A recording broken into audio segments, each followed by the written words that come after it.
Ok, creo que si no hay Sí, problema para ustedes, podemos empezar. muy bien. Sí, sí, señor. Adelante.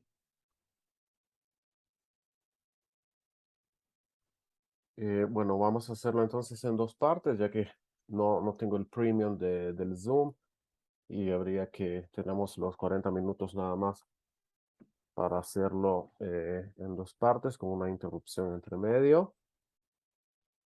Bueno, habíamos dicho que íbamos a hablar un poco de tanto del segundo como del tercer templo, unos 10, 15 minutos al comienzo de cada clase. En la clase pasada empezamos hablando de las Lishkot, de las distintas recámaras en tiempos del segundo Betamikdash, ya conociendo y familiarizándose con estas recámaras, sus funciones y la dirección en que estaban. Será más fácil poder ubicarse, aunque el orden sea un poco distinto con respecto a las recámaras en tiempos del tercer templo.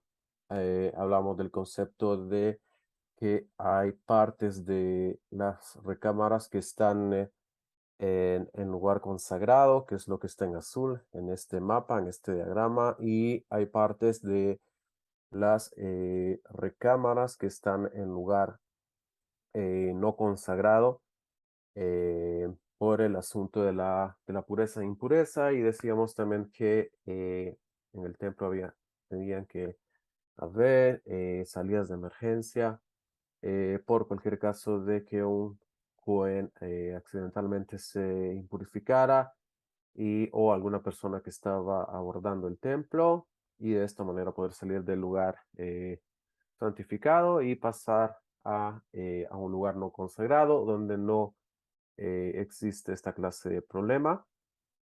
Tenemos entonces, con respecto a las direcciones, el diagrama está como si estuviéramos viendo de frente el templo, como si nosotros estuviéramos parados en dirección en el este y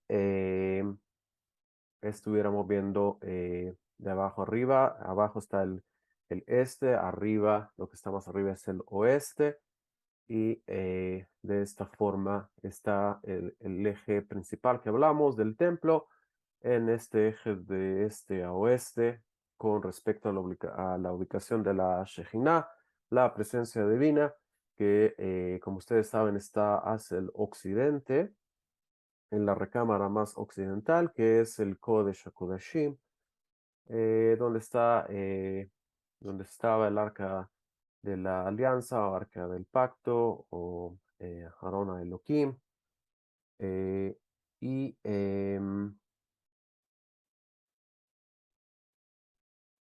desde luego el lugar con mayor santidad, no solo del templo y de Jerusalén, sino que de todo el mundo y desde donde proviene, como lo explica el Rav Moshe Chaim Luzzatto en su libro Mishkenei Elyon. De ahí proviene pues toda el shefa, la abundancia y el influjo de bendiciones que bajan del mundo espiritual hacia el material. Se materializan por medio de este lugar y llegan desde este lugar y se expanden desde el Kodesh HaKodashim, se van expandiendo de derecha a izquierda hasta que salen.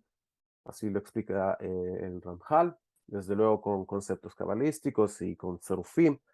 Los Zerufim son combinaciones de letras del nombre de Hashem, de acuerdo a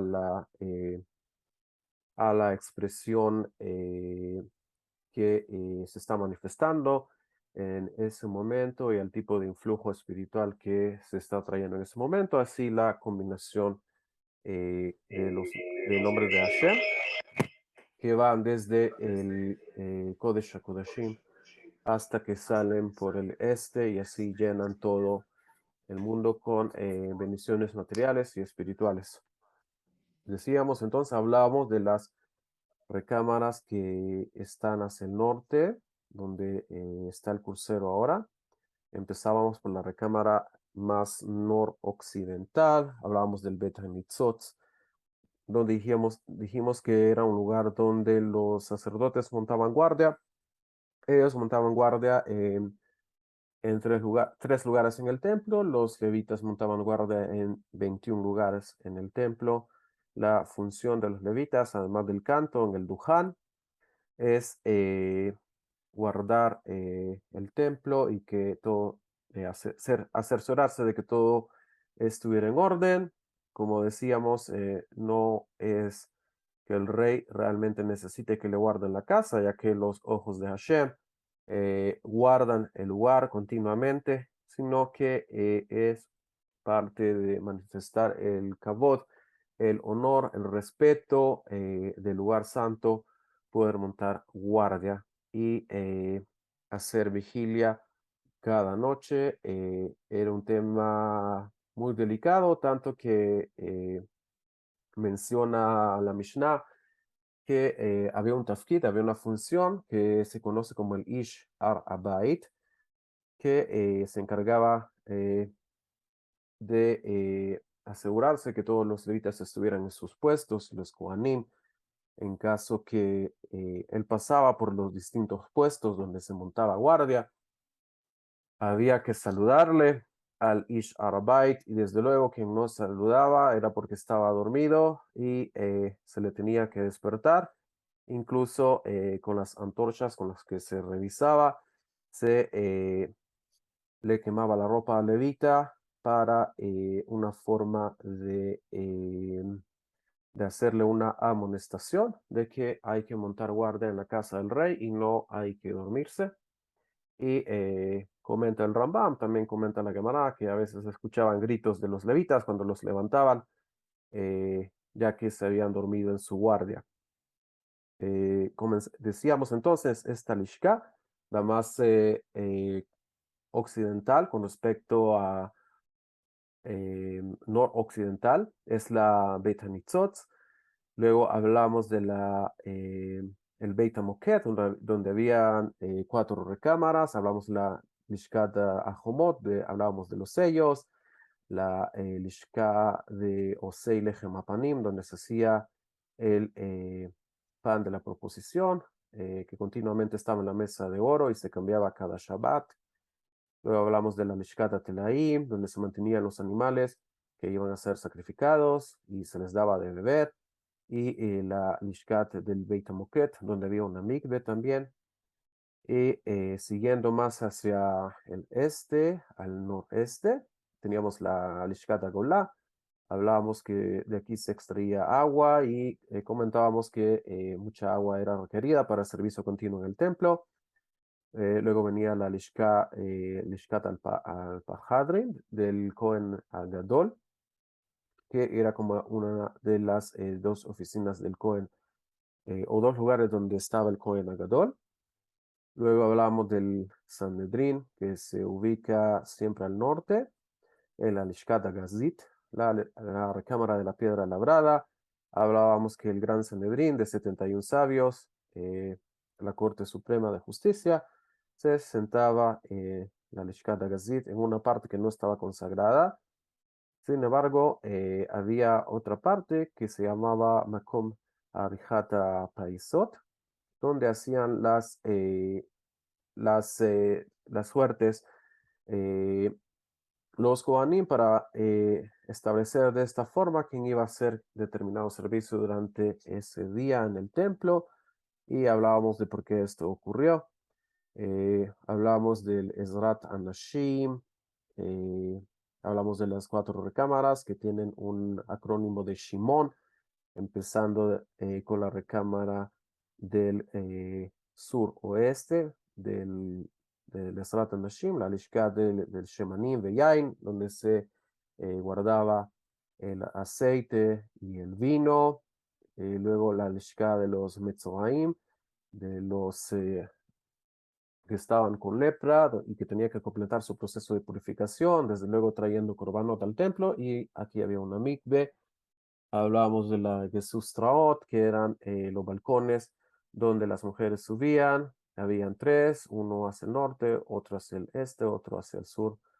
Luego venía la otra Lishka de los Eatzim, hablábamos de la madera y de los sacerdotes que tenían defecto físico, que eran los que trabajaban revisando las maderas que iban a ser llevadas al altar.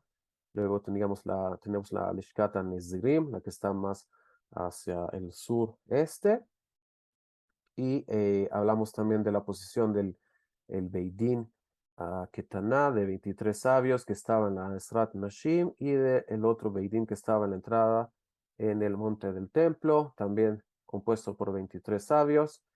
Siguiendo entonces más hacia las Lishkaot, recámaras que están hacia la parte sur, pues tenemos en el área de la Azara, entre la Esrat Israel, que es esta pequeña porción que está acá, donde es permitido a quien es un Israel, que no es levita ni es Cohen, poder venir al templo y presentarse en este lugar, en la Esrat Israel.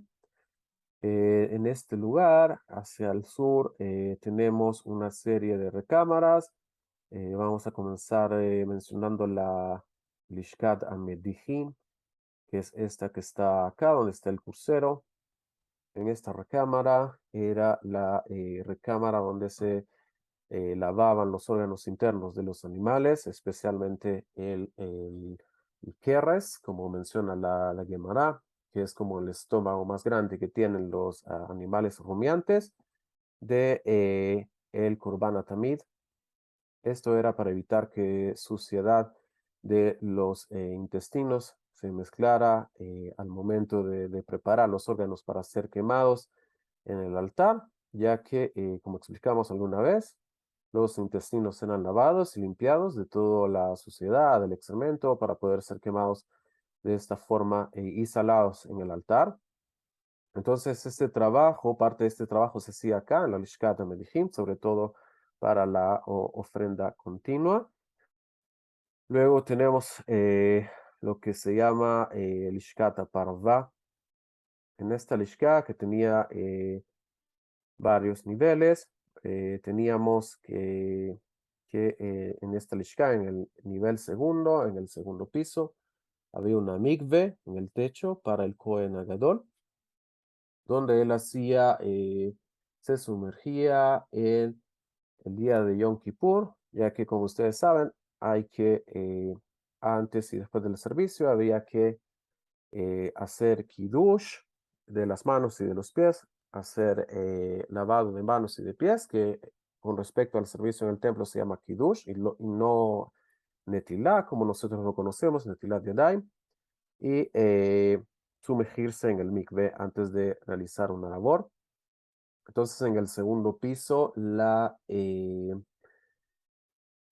había una mikveh donde el Kohen Agadol se sumergía durante el servicio de Yom Kippur.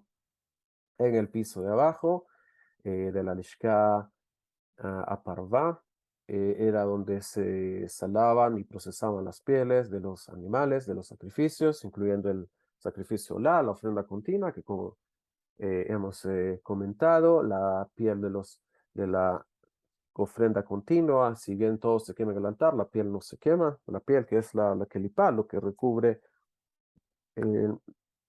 recubre el cuerpo del animal, eso no es ofrecido en el altar, eso quedaba para quien hacía el servicio ese día, la piel, y podía obtener beneficio de ella, hacer con ella pues lo que él deseaba hacer. Entonces ahí se salaba y procesaban las pieles en esta Lishkat Parva, que es la que está acá. Hablamos entonces Lishkat Medijin, donde se procesaban los órganos internos, especialmente el keres, el estómago más grande del animal, de la ofrenda continua, la lishkata parva, con los niveles que ya tiene, el de arriba, donde está la mikveh, donde el Kohen Agadol, durante el servicio de Yom Kippur se sumergía, y el nivel inferior, donde se salaban y procesaban las pieles de los animales. Luego entonces tenemos otra lishka, que es la que está más hacia el este, al sureste de estas recámaras, que es la Lishkat Amelach, donde el mismo nombre lo dice, Melach, que es sal, estaban los depósitos de la sal, que era necesario para poder ofrecer en el altar los sacrificios salados. Incluso hay un castigo para un Cohen que no salaba el sacrificio, que eran malkut, latigazos, por no haber salado el sacrificio. Había un castigo por ello. Hemos comentado que cada uno de los detalles del servicio sacrificial había que mantenerlos y tenerlos en cuenta y aprenderlos muy bien en el servicio, ya que eran muy importantes para el servicio, ya que es un servicio muy delicado y que eh, podían incurrir los sacerdotes en castigos en caso de cometer errores en el servicio. Siguiendo más hacia el occidente, siempre estamos ubicados en el sur, vamos hacia el occidente. Tenemos lo que se conoce como el Beit Aptinas. El Beit Aptinas es un nombre que proviene, como enseña la Gemara, de una familia de sacerdotes que tenía este apellido, por así decir, de Aptinas. Aquí en este lugar, en el Beit Aptinas, era donde se preparaba la ketoret, el incienso, que como todos sabemos era ofrecido diariamente en el altar de oro que se encuentra en el Hal, que es acá donde está el crucero ahora, que es donde está la mesa de oro, hacia acá, hacia el norte, hablamos de esto, y la menorá hacia el sur, y justo en el medio, y más hacia el este, según algunas opiniones, estaba el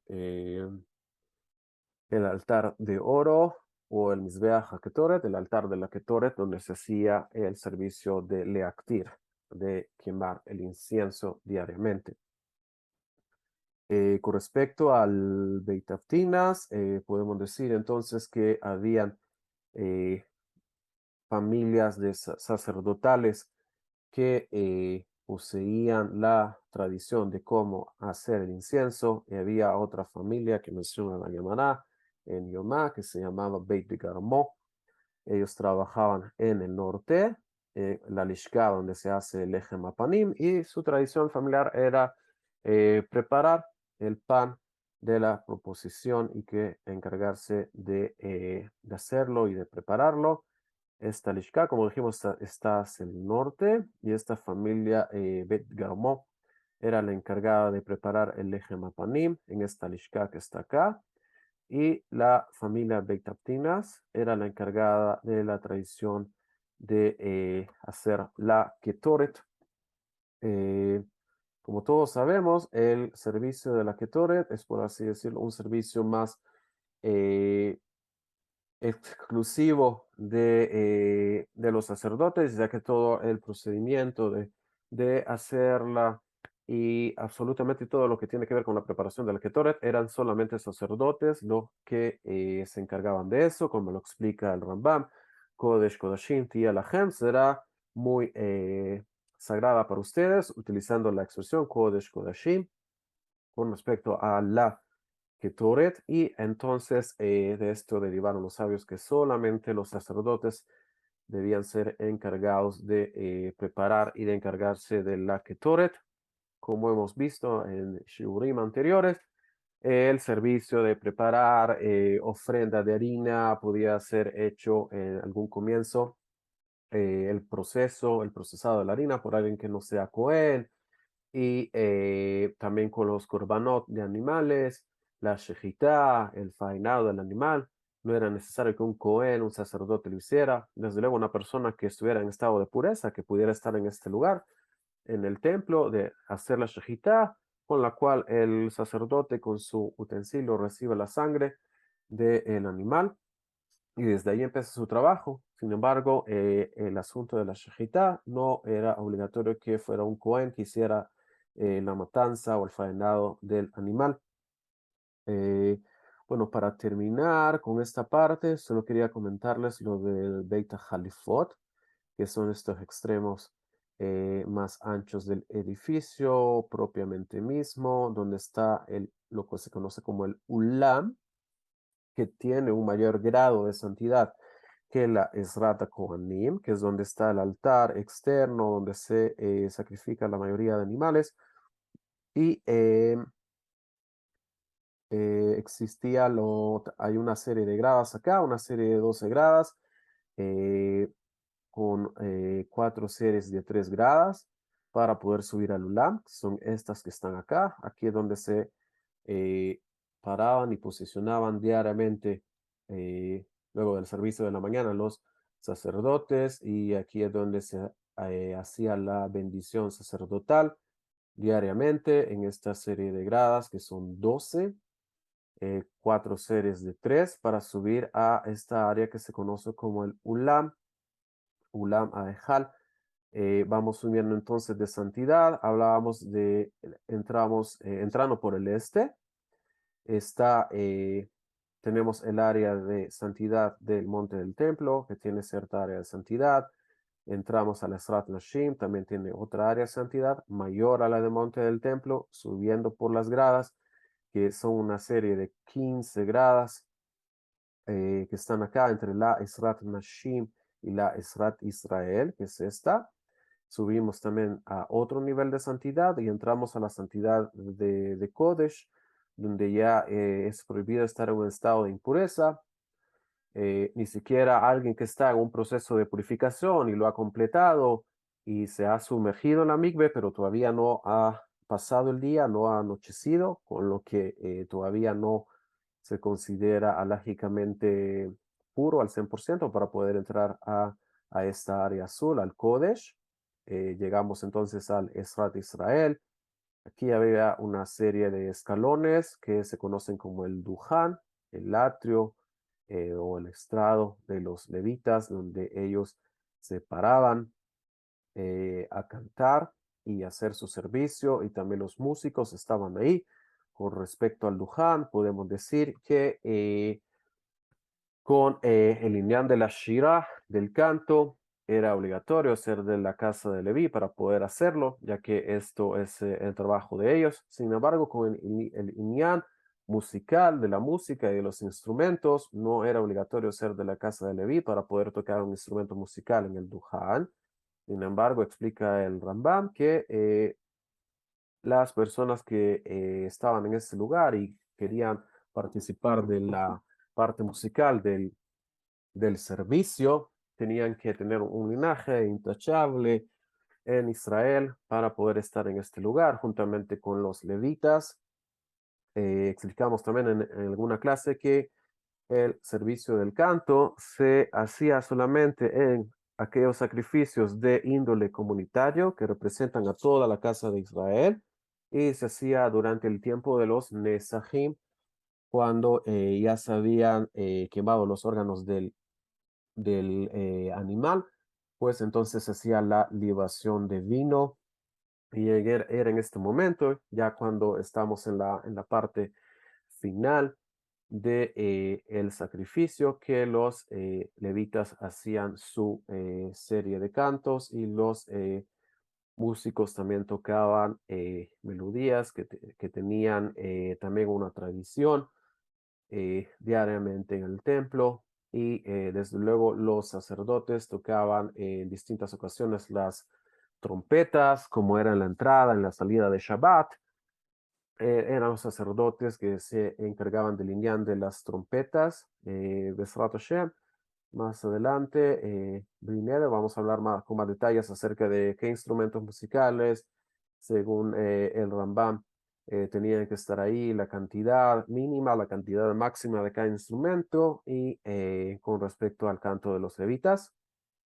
Siguiendo entonces más hacia el occidente, ya en el Kodesh, estamos en la Azara de los Kohanim, el patio de los Kohanim, donde ellos estaban la mayor parte del servicio en este lugar, el lugar más familiar para ellos, ya que aquí está concentrada la mayor cantidad de trabajo del templo en este lugar, donde dijimos en el Mizbeach Hitzoni, el externo, que es el lugar donde Adán fue creado y el mismo lugar donde él va a encontrar expiación.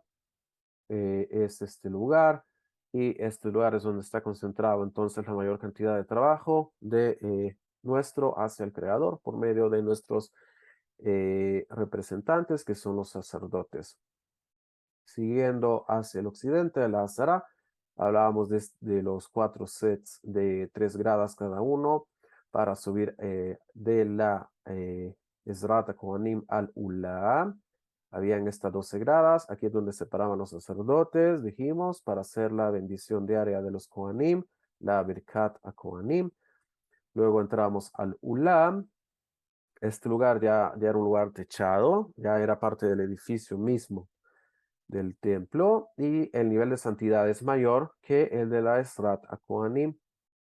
En este lugar están tanto hacia el norte como hacia el sur el Beit HaChalifot. El Beit HaChalifot eran como lockers o lugares de depósito donde guardaban los sacerdotes los cuchillos y los instrumentos con los que ellos procesaban los korbanot, los sacrificios. En tiempo del tercer templo está el Beit HaChalifot, se van a llamar el Pishpesh. Hay un Pishpesh Tzefoní hacia el norte y el Pishpesh Dromi hacia el sur. La presencia divina, cuando regresa al lugar, va a entrar por el Pishpesh, por este que está hacia el sur. Como podemos ver, incluso Hashem, el rey del universo, nos demuestra su humildad y no entra por la puerta principal del templo directamente, sino que entra por un lado, por una puerta que va a estar acá en este Pishpesh, en el lado sur. Eh, en el Ulam, entonces había una serie de puertas de las cuales vamos a hablar posteriormente, Blinedo, para entrar que dividían el Ulam con el Ejal o el santuario propiamente dicho, que el Ejal es donde estaban los Kelim, la mesa hacia el norte, la mesa de oro, la menorá de oro y de una sola pieza con sus 42 adornos hacia el sur y el Mizbeach HaZahav del altar de oro donde se ofrece la Ketoret. Siguiendo entonces teníamos una serie de 2 cortinas que separaban entre el Hal y el Kodesh HaKodashim, que es donde estoy ahora con el puntero.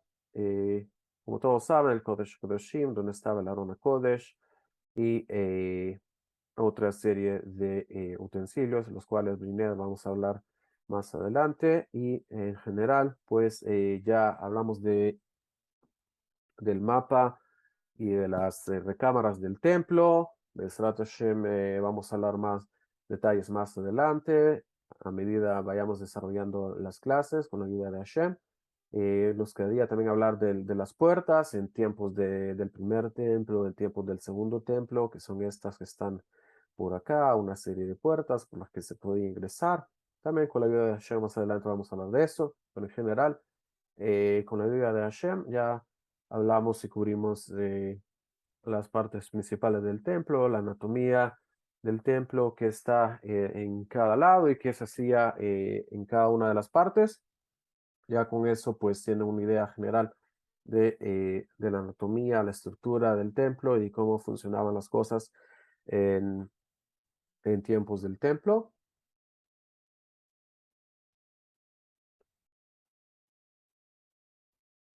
Creo que eh, se nos está cortando el tiempo de la... Tenemos 7 minutos todavía. Ok. Podemos empezar y cuando ya solo nos quedan unos 2 minutos, salimos, volvemos a entrar y seguimos Besrat Hashem con la clase.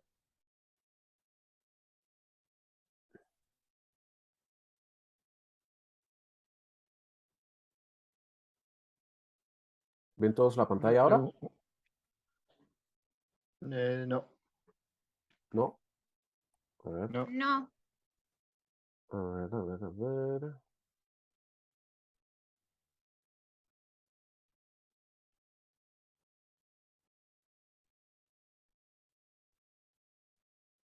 Ahora sí. Sí. Ok. Me salté un par de clases porque quiero avanzar con el Inyan del sistema sacrificial. Entonces vamos a hablar con respecto al sistema de sacrificios de animales, ya que es el tema central del asunto del templo. Tenemos entonces como una pequeña introducción, nos dice Mishlei, Proverbios, capítulo 24, verso 16, Kisheva, Ipol Tzadik, Vakam, Urushaim, Ikashelu, Berra.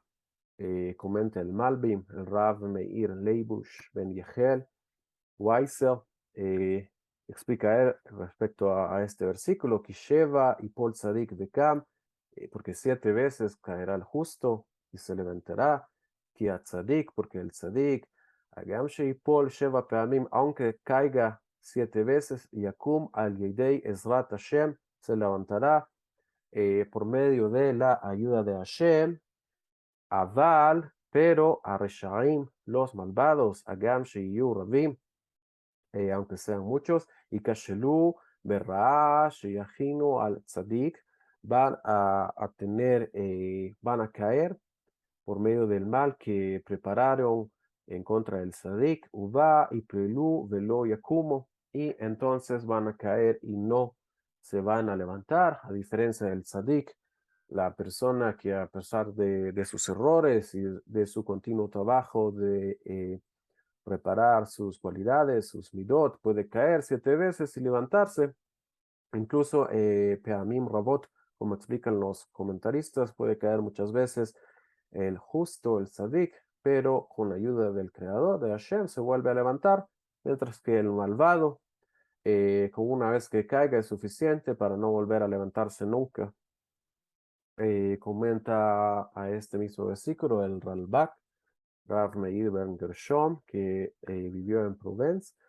Kisheva, dice él, porque 7 ki yei takshov la'azot ze, lo ya'ale beyadeja, ki atzadik ipol פעמים רבות ויקום בכל פעם ופעם להידבק בהשגחת השם יתברך, porque el justo, si piensas, el justo va a caer, como dice él, para mí me robó muchas veces, pero se levantará y se volverá a pegar a la providencia divina que está en Akadosh Baruj Hu.